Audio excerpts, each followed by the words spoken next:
वो बल, वो पावर मेरे देवाधिदेव महादेव। अकाल मृत्यु वो मरे जो काम करे चंडाल का, काल उसका क्या बिगाड़े जो भक्त हो महा काल का। जो शिव की आराधना करता हो, शंकर का उपासक हो, जो शिव का गुणगान करता हो, जो शिव भक्ति में डूबा हुआ, उसको क्या दुख, क्या तकलीफ।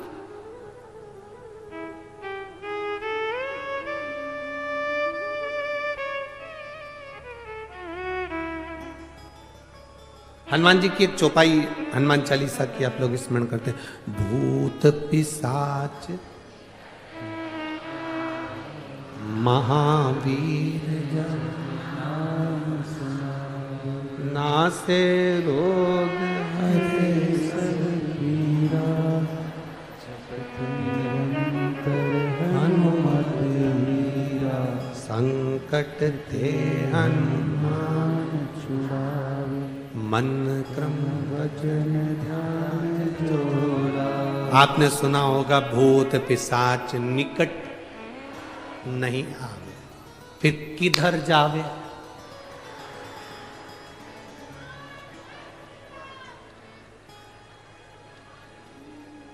भूत पिशाच निकट।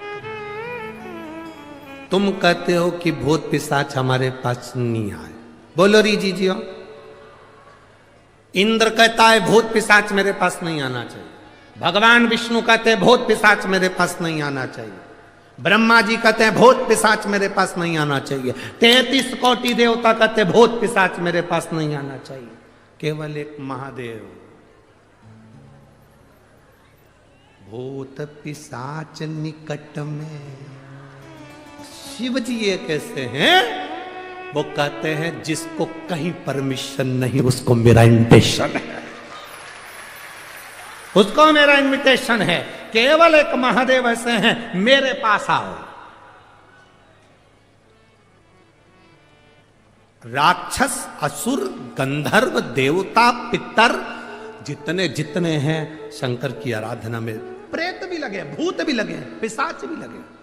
कारण शिव महापुराण में वर्णन मिलता, विद्धेश्वर संहिता में स्पष्ट कहा गया, जो शंकर जी को एक लोटा जल समर्पित करता है, उस जल का मात्र स्पर्श कर कर नेत्रों को भी छुआ लेता है, उसकी 71 पीढ़ी में कभी कोई भूत और प्रेत नहीं बनता, उतर जाता। उसकी 71 पीढ़ी में भूत प्रेत। लोग कहते गुरुजी हमने आज तक कथाओं में 7 पीढ़ी सुनत थी, तुम 71 पीढ़ी कैसे कह देते हो? हमने कहा हम नहीं करे, तुम्हें अगर यहाँ नहीं पढ़ना है तो उज्जैन जाओ। उज्जैन के ऋण मुक्तेश्वर मंदिर की दीवार पर शिव महापुराण का लेख अंकित है, पत्थर पर लिखा हुआ कि शंकर को जल चढ़ाने वाला शिव महापुराण की कथा सुनने वाले की 7 पीढ़ी नहीं 71 पीढ़ी पड़ती है, ये वहां पर भी लिखा। केवल एक सियोर वाला महाराज नहीं कह रहा है। ये आपको अगर पढ़ना है, शिव पुराण में नहीं पढ़ सकते तो उज्जैन के ऋण मुक्तेश्वर मंदिर पर पढ़िए, पत्थर पर अंकित है शिव महापुराण का वो शब्द। जिसको कोई नहीं अपनाता उसको मेरा महादेव अपनाता है। मेरी जीजियों,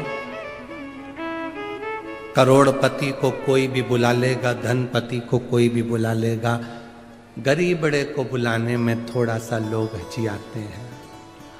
तुम्हारे यहाँ पर ऐसा होता हो तो बात दूसरी होगी कि तुम्हारे यहाँ पर कोई रिसोर्ट में शादी कर रहा हो और अनाथालय से या वृद्धाश्रम से किसी को बुलाते हो। हमें तो नहीं लगता कि बुलाते होंगे, हमें नहीं लगता। शादी में, अनाथालय में डोनेशन दे सकते हैं, वृद्धाश्रम में डोनेशन दे सकते हैं, पर अपने घर की शादी में कोई वृद्धाश्रम या अनाथालय में डोनेशन की जगह इनविटेशन नहीं देता। कोई नहीं बुलाता उनको। डोनेशन दे देंगे, पैसे दे देंगे, वहीं पर खाना खिला देंगे, पर अपने घर की शादी में कोई नहीं बुलाता। केवल एक देव अधिदेव महादेव ऐसे थे जिनकी शादी में डोनेशन नहीं दिया गया, इनविटेशन दिया गया। साहब आओ, मेरी शादी है।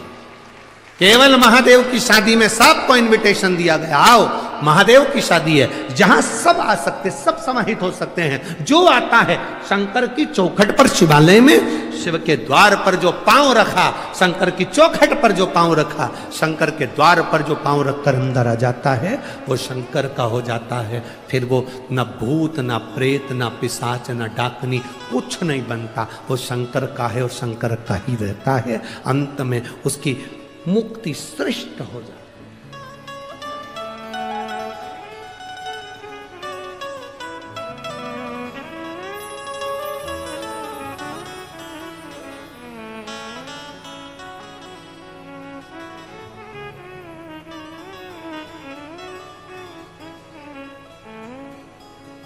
इसलिए शिव महापुराण की कथा करते,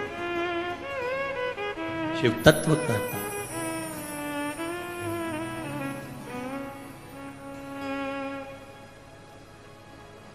समझाना बड़ा मुश्किल है,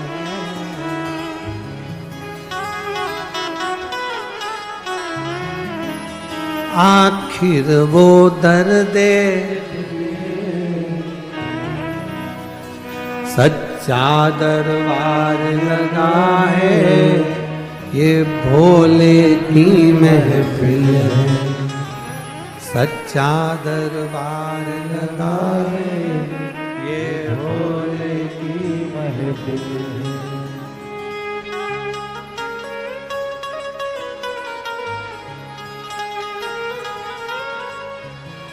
अपनी किस्मत का ताला तुम खोलते चलो, श्री शिवाय नमस्तुभ्यं तुम बोलते चलो, श्री शिवाय नमस्तुभ्यं तुम बोलते चलो।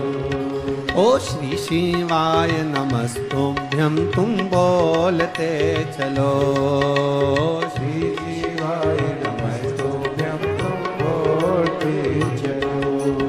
अपनी किस्मत का ताला हो, अपनी किस्मत का ताला हो, अपनी किस्मत का ताला तुम खोलते चलो, श्री शिवाय नमस्तुभ्यं तुम बोलते चलो, श्री शिवाय नमस्तुभ्यं तुम बोलते चलो। कथा करते हैं। माता रुक्मणी जी की बुआ इंदुमती ने संकल्प लेकर भगवान शिव की भक्ति,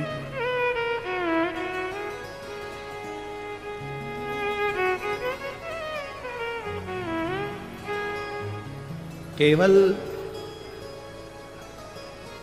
विदर्भ राज भीष्मक की बहन इंदुमती ने ही शिव की भक्ति नहीं करी, विदर्भ राज भीष्मक की कन्या रुक्मणी जी ने भी शिव भक्ति करी, शंकर की आराधना।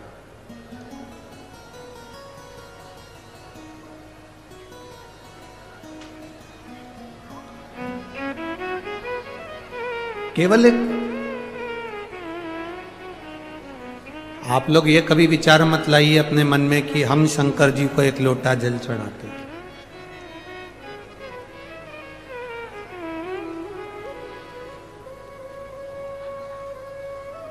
ये कभी मन में विचार मत लो। हमेशा ये मन में विचार लेकर आओ कि हम शिव जी के इतने प्रिय हैं कि शंकर भगवान हमको खींचकर अपने मंदिर तक बुला लेते हैं और एक लोटा जल चढ़वा लेते हैं। आप इस चीज का गर्व करें कि हम शिव के प्रिय हैं।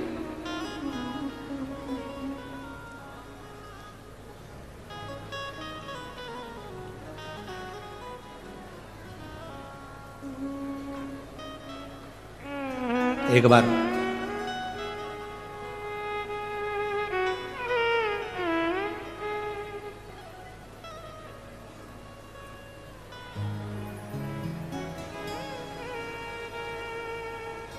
इसी विदर्भ की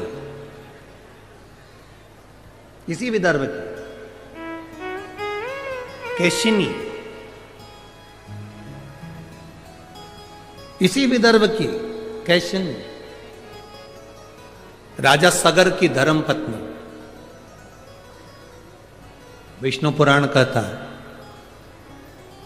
इसी विदर्भ की इंदुमती थी, इसी विदर्भ की कैशिनी थी, राजा सगर की धर्म पत्नी।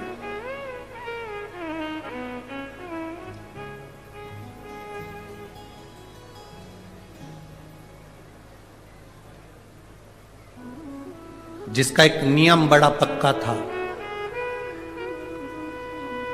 अमरावती के नजदीक में ही एक वरुणा नदी है,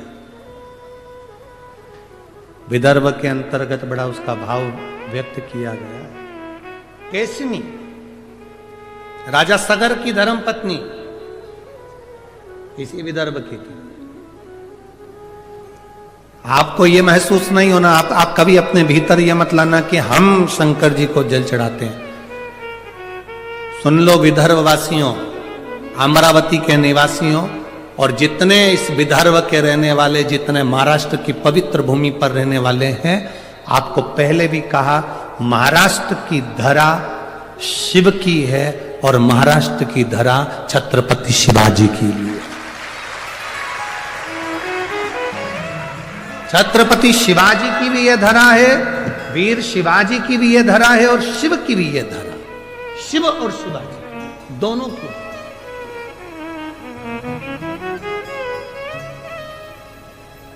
बस आप लोगों को तो थोड़ा सा काम करना है, ज्यादा कुछ भी, ये विदर्भ वालों को ज्यादा मेहनत नहीं करना। अपने बच्चों को केवल मंदिर का दरवाजा दिखाना है, शिवालय तक पहुंचाना है, एक लोटा जल पकड़ाकर शंकर के मंदिर का रास्ता दिखा दो।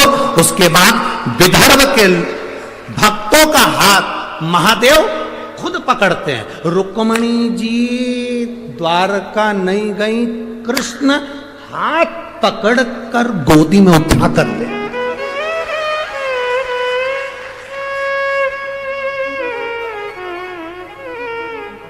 इंदुमती इसी विदर्भ की। राजा आज नर्मदा जी को पार कर कर यहां पहुंचे।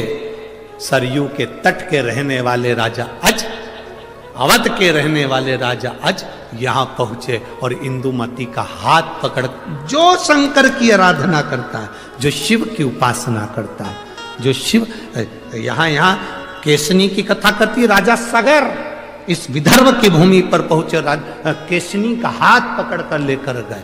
जो शंकर की भक्ति में डूबता है, कोई शंकर का उपासक उसका हाथ पकड़कर उसको लेकर उसको भव सागर से पार अपने आप कर दे। साथ शिव नहीं,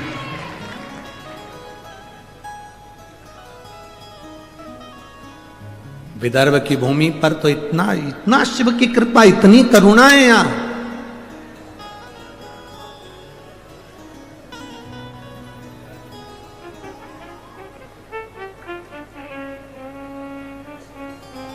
महाराज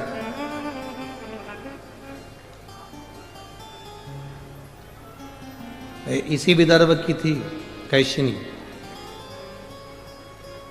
राजा सगर की धर्म पत्नी। उसका एक नियम बड़ा प्रबल था, नर्मदा जी का जल कलश में भरती थी, विदर्भ की भूमि पर आकर शंकर के शिवलिंग का निर्माण करती थी और नर्मदा के जल से स्नान कराती थी महादेव को। ये विदर्भ है, राजा सगर की धर्म पत्नी।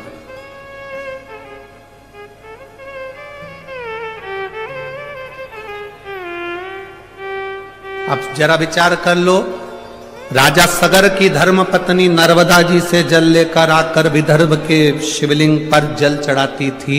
इंदुमती शिवलिंग को जल चढ़ाती थी। रुक्मणी जी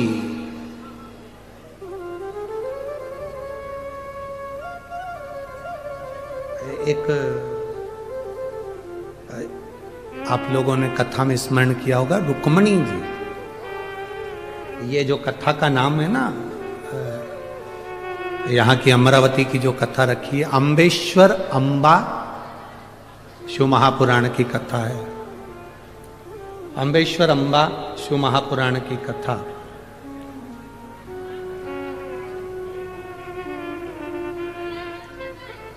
इसी विदर्भ की भूमि पर माता रुक्मणी जी ने भी शंकर को जल चढ़ाया, और ऐसा जल माता रुक्मणी जी ने शिव जी को चढ़ाया कि वो जल आज तक शंकर के शिवलिंग पर पत्थर की शिला में से बूंद बूंद बूंद बूंद आज तक टपक रहा है। वो जल आज तक बंद नहीं हुआ। इसी विदर्भ, यही विदर्भ।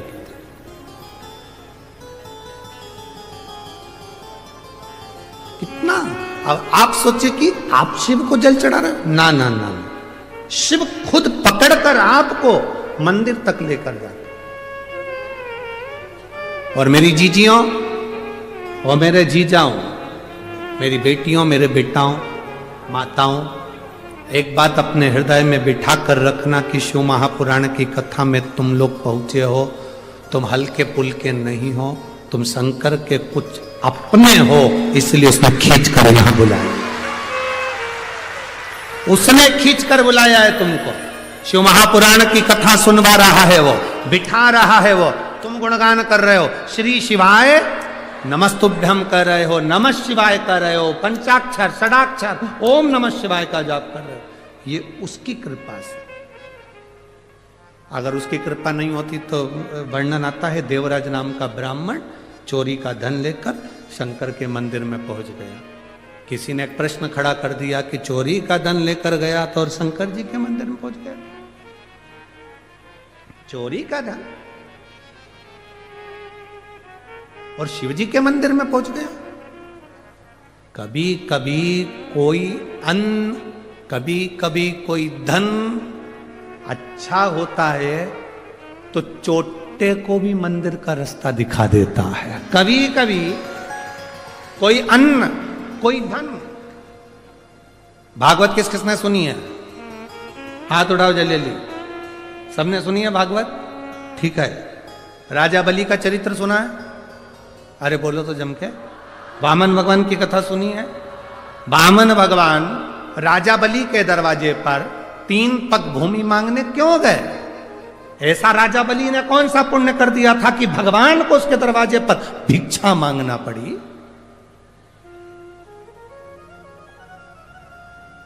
राजा बलि ने करा क्या था? कौन सा पुण्य कर दिया था उसने जो भगवान उसके दरवाजे पर भिक्षा मांगने गए? कौन था ये राजा बलि? पूर्व समय में जुआरी, जुआ खेलने वाला पक्का जुआरी। छोटा मोटा जुआरी नहीं था, बहुत विशाल जुआरी। घर परिवार संपदा धन सब जुए में हार गया था, ऐसा जुआरी था। एक बार दोस्तों ने कहा, मित्रों ने कहा, सब कुछ तो हार गया, अब जुआ कैसे खेलेगा? उसने कहा भी आया।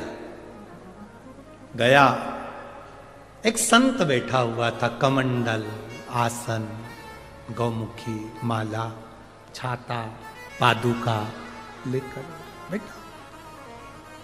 इस जुआरी ने देखा कि संत की तो आंखें बंद है, इसका छाता भी ले जाऊं, इसकी पादुका भी ले जाऊं, इसका आसन भी ले जाऊं, इसका कमंडल भी ले जाऊं, सब ले गया।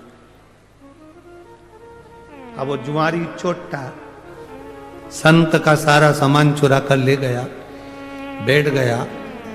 जुआरियों ने, दोस्तों ने कहा क्या लगाएगा जुए में? उसने कहा आखिरी बाजी है, ये लगाता हूं, छाता, कमंडल, चप्पल, पादुका जो भी है सब। अच्छा, हाँ। अब जुआरियों ने सोचा इसके पास में हमेशा तो हारा है,